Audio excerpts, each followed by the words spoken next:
Hello and welcome to the Soulful Mamas podcast. You're with your host Maria, and happy Spring Equinox. We're in New Zealand. Spring Equinox will be tomorrow, which is Monday the 23rd of September, the very, very early hours of the morning. So we're very much in that energy. Now for most countries it will be, in places it will be the 22nd of September. So what does this day mean? I've been looking forward to bringing this to you from my Maria's musings, my little lens on it. So essentially the equinox is a time of equal day and equal night. And the reason I love the equinoxes so much is because our whole planet, all of Mother Earth, experiences balance the same. So the Northern Hemisphere, Southern Hemisphere, we have equal day, equal night. And I see that as a pause point, taking that big, beautiful breath, that sacred pause altogether, dropping the shoulders, breathing. And it's a picture of unity, balance, equality, harmony. In that space, we can make choices from a lens of balance and harmony and unity going forward into this next equinox to equinox season ahead.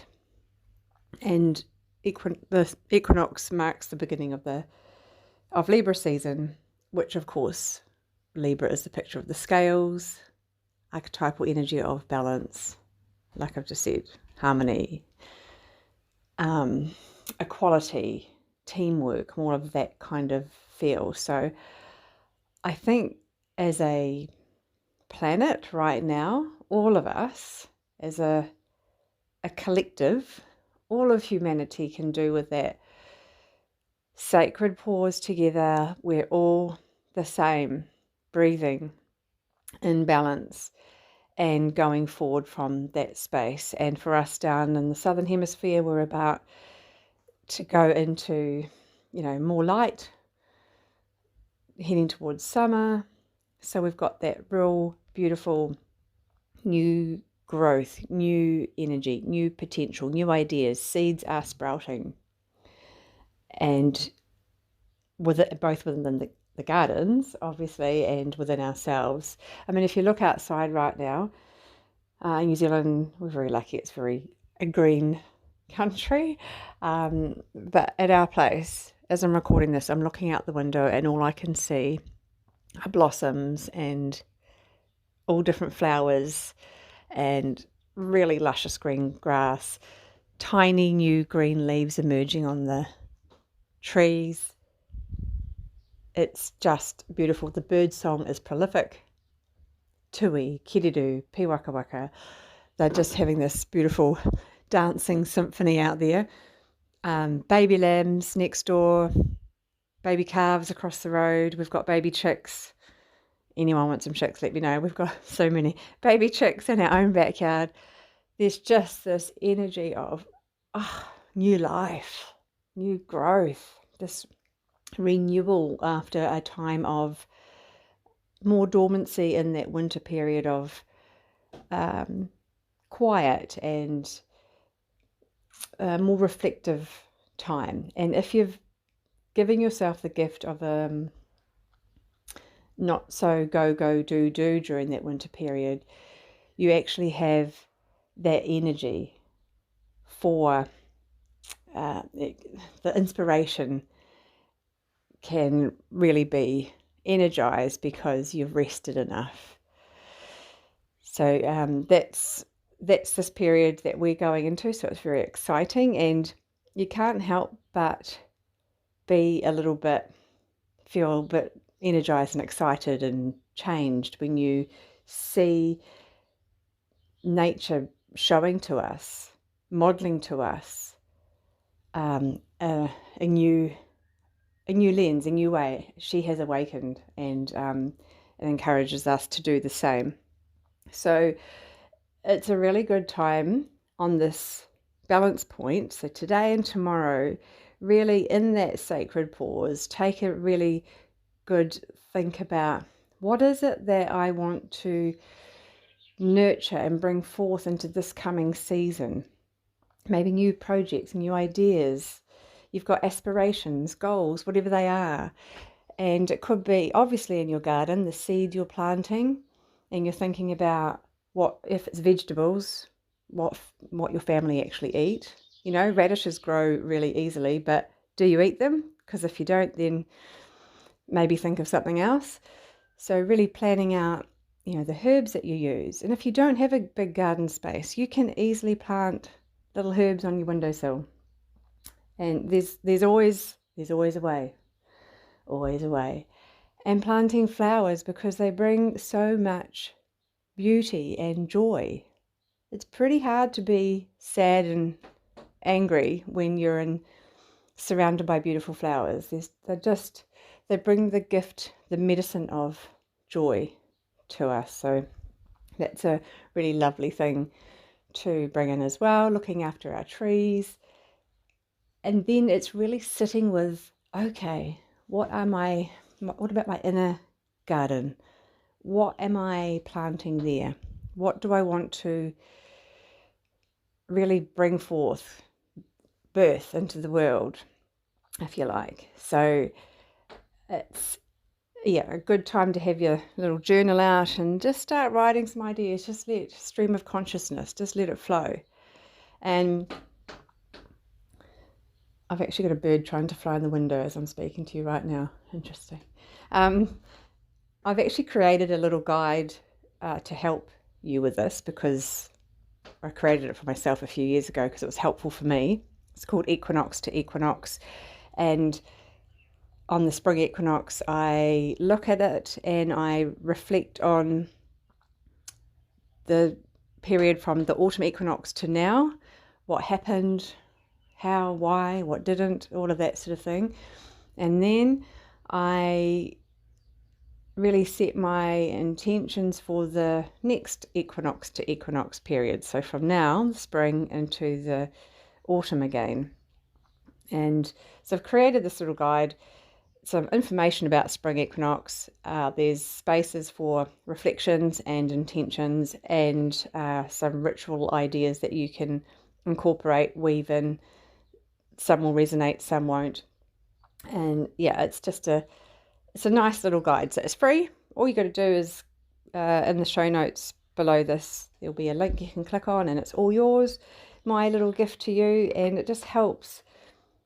You know, I'm talking about the sacred pause, and you're thinking, but then what? How do I do that?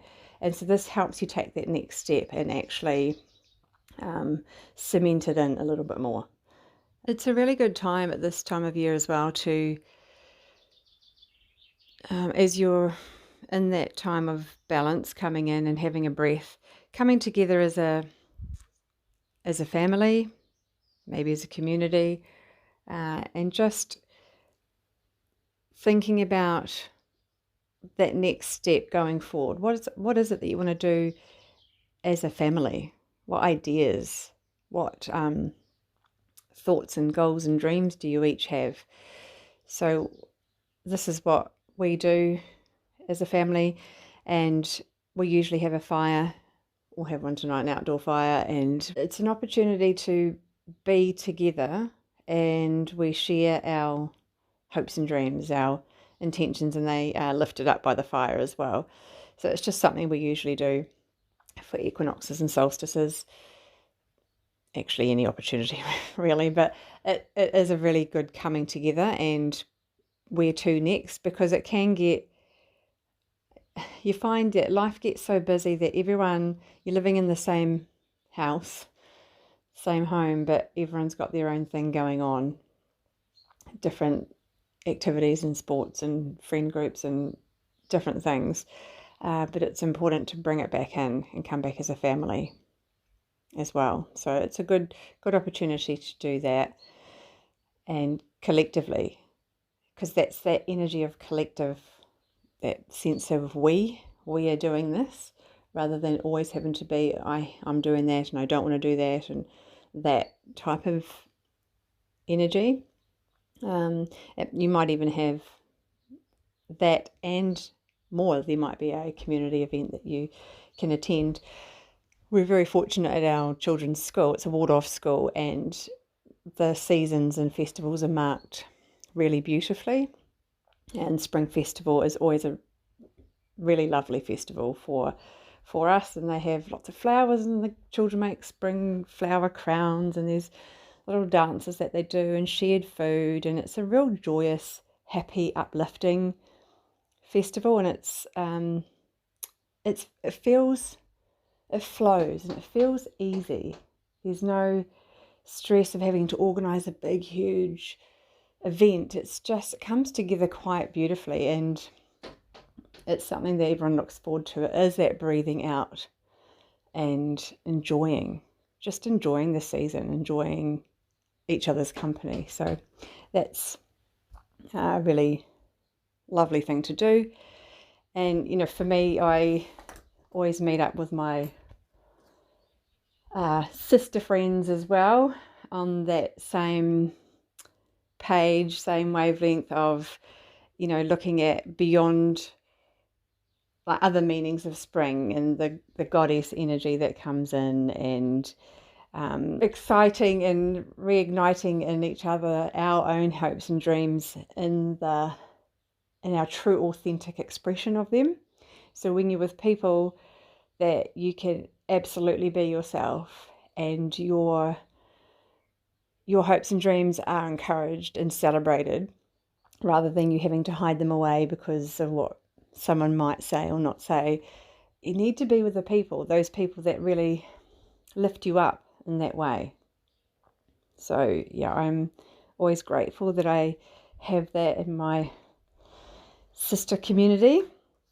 Some other ideas that you might want to consider for today and the next few days to help be with this energy of balance is maybe think about creating or updating your nature table, your altar. Put symbols or items on there that represent spring to you, whatever that looks like. Flowers, could be certain crystals, pictures, images of the natural world, or maybe goddesses, or maybe people just something that represents spring for you. There's no right or wrong with this. It's the more you can connect in with your inner wisdom, feeling of, oh, this feels good, then you can continue with that flow. And that's again having the beauty of more of a restful winter than that can be more present now. Cleansing your space, so that could be with whatever herbs speak to you. Maybe it's sage, maybe it's rosemary, lavender. It could be all sorts of things that you can clear your spaces alongside, actually, with like a good spring clean. It's where this comes from. It's a feeling of decluttering, getting rid of, out with the old and in with the new, that type of feeling. And it's not just having a sort out, it's actually bringing everything out and those spaces as well, so that old dust and residue right in the far corners, they get to be cleared away. So it's opening the windows, fresh air flowing. It's just this flow of air, movement and cleansing. So you can actually have smudging, cleansing in that way, but also letting the airflow flow throughout your home, your car, just cleanse everything. This started for us, actually has been for a little while, but particularly last weekend we got into our shed that has the boxes, the boxes when you move, and they're still there. Now it's 2 years. So 2 years later, they're still the boxes. And I thought, oh, okay, I'm going there. So we went in and we had a really good clear out, and these piles of, we're keeping and donating and then throwing out. And it felt really good to actually get that moving, and it starts momentum. Then it leads into other areas of your home. So then my daughter, she goes to her bedroom and has a good declutter and clean there as well. So it has this little ripple effect of everyone sort of jumping on that energy and wanting to do that. And another area that I'm usually reluctant to do because I don't like sitting at a computer for long doing stuff, but I've got far too many items in my inbox, and I've just been going through and clearing that. It's like the digital detox as well. That feeling of detoxification feels quite strong right now. So it's your physical spaces, but also your physical body as well. There's a desire to eat better, drink more good, fresh water, that type of feeling, like nourishing our beautiful physical bodies as well. So there's that. All of this feeling comes online in this time of reinvigoration, and to harness that, use that, and help that inform your equinox to equinox period, however that might look. There's lots of things that you can do, but maybe the main thing today, the next few days, is just have that sacred pause, have a little reset, and let those seeds start really growing and bubbling, and be open to the possibilities and the potential of your next step. And I'm not talking about you have to go and set up a whole new empire and build a new home, or who knows, they might be part of your plan, but it's just little things. It might be, you're planting your garden. It might be you want to pick up that guitar and take lessons again, take that pottery class, learn that language, reconnect with that family member, whatever it is. Just get the momentum going and harness this energy, which we're all heading towards more so. So it's really exciting, and I love working with this time of the year. So firstly, go and download the guide. That will be a good anchor point so you can write down a few things. And secondly, reach out to me, connect with me. I love talking about all these things. So just ask me questions and your own thoughts and ideas. I can happily help. And quite possibly 90% sure that I'll be doing another round of the turn of the wheel for next term, which will be pretty much this energy, harnessing the spring equinox energy into summer solstice. Probably start mid-October, to be confirmed, but that will come again soon. And I'm pretty much full with the one-on-one people that I'm working with for this next term coming as well. Possibly one more space, but if you're interested, let me know and I can work with that. Otherwise I can, we'll work with something in the new year as well. So lots of exciting things happening, and I would love to help support you with your little seeds of inspiration and aspirations as well. So connect with me, connect with us on Soulful Mamas, the Facebook page, and just to keep this village going and growing and helping and supporting each other even more. So have a beautiful, soul-filling spring equinox, everybody. I'm wishing you so much love and inspiration, and I will see you next time.